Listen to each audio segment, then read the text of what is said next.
Welcome.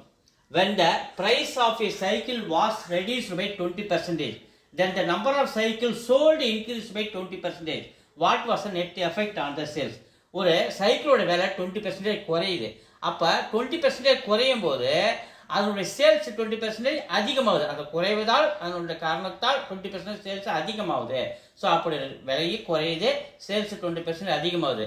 அப்படி நடக்கும் பொழுது நெட் எஃபெக்ட் என்ன கிடைக்கும் சேல்ஸ்ல அப்படின்னு அவங்க கேட்குறேன். கவனிங்க, காஸ்ட் ப்ரைஸ் வந்து நம்ம 100 வச்சுக்கணும்னா அது வந்து 20% கழிச்சிடுங்க. ஏன்னா 20% அது ரெடியூஸ் ஆகுது இல்லையா, விலை குறையும் போது நமக்கு 80 மாறிடுது cost price. So cost price 80 இருக்கிறப்ப சேல்ஸ் என்ன வராது, 20% அதிகமாகிறாரு. ஸோ 20% சேல்ஸ் எண்ணிக்கையில் அதிகமாகுது. எவ்வளோ அதிகமாகுது? 16 அதிகமாகுது. அப்போ 80 கூட ஒரு 16 கூட்டுங்க, 96. நமக்கு எவ்வளோ வரணும்? 100ல் 96 போச்சுன்னா மீதி 4%. ஆனால் 100 வரணும் இல்லையா, ஆனால் 96 தான் இருக்குது. அப்போ 4 குறையுது. அப்போ 4% decrease is the answer. Thank you.